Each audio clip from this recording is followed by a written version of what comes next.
আল্লাহ পাকের পরিকল্পনা দেখুন, যে নবী মুহাম্মদ সাল্লাল্লাহু আলাইহি ওয়াসাল্লামকে মক্কা থেকে তাড়িয়ে দিচ্ছে মানুষ, আল্লাহ রাব্বুল আলামিন সেই মক্কা নবীর পায়ের সামনে এনে দিলেন। সুবহানাল্লাহ, মাত্র 8 বছরের ব্যবধানে। যে বদর যুদ্ধে মুসলিমদেরকে একদম নিঃশেষ করে দেওয়ার প্ল্যান করা হয়েছে, ওই বদরেই আল্লাহ রাব্বুল আলামিন আবু জাহেলের মৃত্যু লিখে রাখলেন।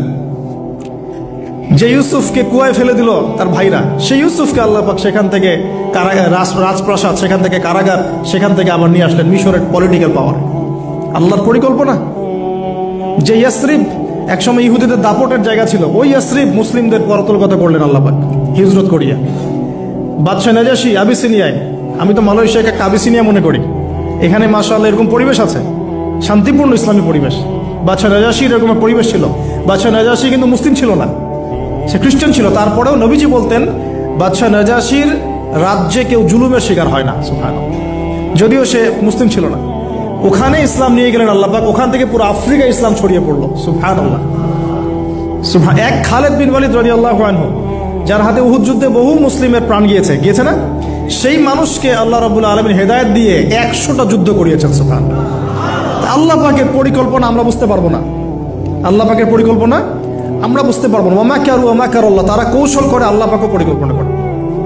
দেখেন, এই যে প্যালেস্টাইন নিয়ে এত সমস্যা করছে না, আল্লাহ পাকের কি পরিকল্পনা! সুবহানাল্লাহ, আল্লাহ পাক সমস্ত জিউসদেরকে ওইখানে একত্রিত করেছেন। কেন জানেন? কেন জানেন?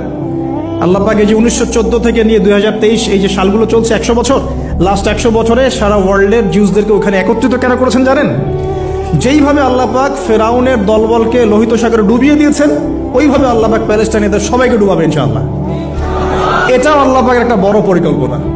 এটা ওরা বুঝতে পারছে না, কিন্তু সময় সাক্ষী দেবে ইনশাআল্লাহ। দেখে নিন, আমরা 100% হলফ করে বলতে পারি এটা হবেই ইনশাআল্লাহ।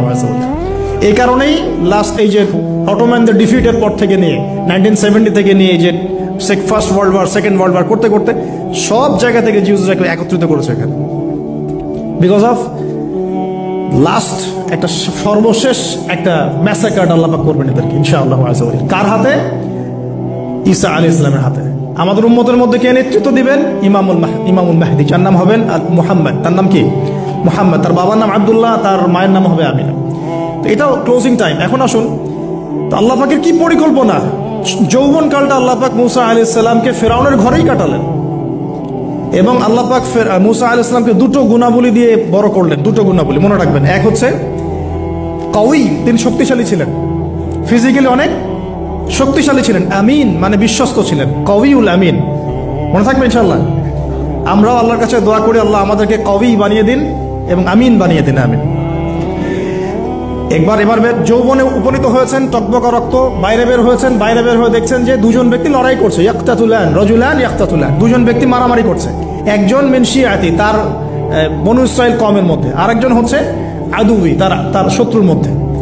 তো মুসা আলাইহিস সালাম গিয়ে সাহায্য করতে চাইলেন তার কওম। আমরা বলি না দেশি ভাই সাপোর্ট দেই, তাই না? আচ্ছা, তো মুসা আলাইহিস সালাম গিয়ে সাপোর্ট দিতে গিয়ে শুনেন, ফাওয়াকাযাহু মুসা ফাকাদা আলাইহি, মুসা আলাইহিস সালাম মাত্র একটা ঘুষি দিয়েছেন, এক ঘুষিতেই ওই ব্যক্তি ডেড, স্পট ডেড। এই যে আমি গত একটা লেকচারে বলেছিলাম, চাইনিজ কন্টিনেন্টে যে মার্শাল আর্টসগুলো গড়ে উঠেছে, এই কোরআন থেকে গড়ে উঠেছে। তার আগে ওদের সভ্যতা ছিল, সংস্কৃতি ছিল, ঠিক আছে। এক ঘুষিতে মানুষ মারা যায়, এটা কোরআন বলেছে। এক ঘুষিতে মানুষ মারা যায়, এটা কোরআন বলেছে। ওরা এখন রিসার্চ করে বের করে যে 6টা-7টা স্পট আছে মানুষের দেহে, এক ঘুষিতে মানুষ মারা যেতে পারে। কোরআনকে আমরা মূল্যায়ন করি না, কিন্তু কোরআনকে সারা দুনিয়ার অমুসলিমরা মূল্যায়ন করে